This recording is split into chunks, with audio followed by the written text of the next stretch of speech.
La ligne est claire, le dessin sans chichi, la ressemblance avec l'auteur plutôt évidente.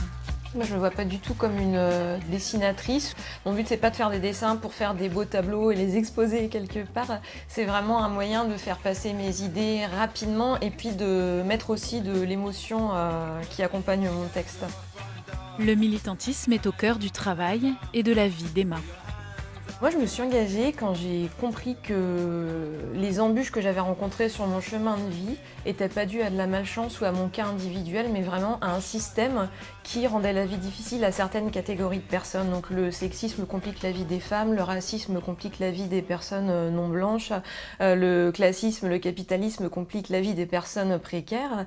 Et du coup, au lieu de essayer de s'en sortir tout seul avec des solutions individuelles, en se collectivisant, en se fédérant, on peut trouver des solutions structurelles définitives à ces problèmes et du coup résoudre en une fois le problème pour tout le monde. Ces BD portent donc un mélange d'émotions et de concepts politiques, là encore sans frioriture pour pousser les gens à se mobiliser. Mais il y a 2 ans, Emma était inconnue du grand public. Elle dessinait des bonshommes à base de bâtons pour faire passer des idées encore neuves pour elle, qui n'a jamais vraiment baigné dans le milieu militant. J'ai quand même un terrain assez favorable parce que déjà, moi, mes parents, ils m'ont jamais élevée comme une fille, ils m'ont élevée comme un enfant. Donc, j'ai pas eu des jouets de fille, j'ai pas eu des vêtements de fille. Moi, le genre, c'est pas un truc qui m'apparaissait vraiment comme faisant partie de mon identité. Je l'ai appris après.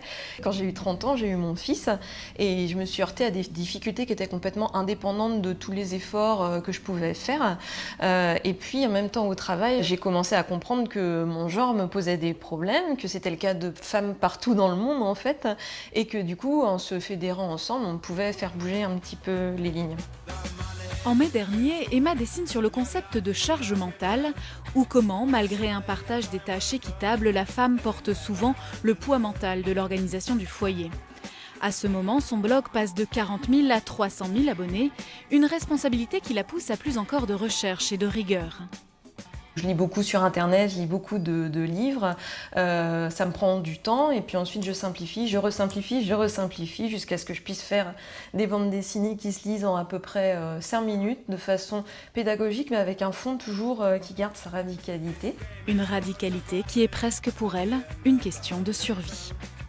Je continue de me frotter au monde réel et donc du coup à chaque fois que j'entends ces choses-là, je peux pas accepter ça et donc je me sens obligée de continuer à agir pour que ça change.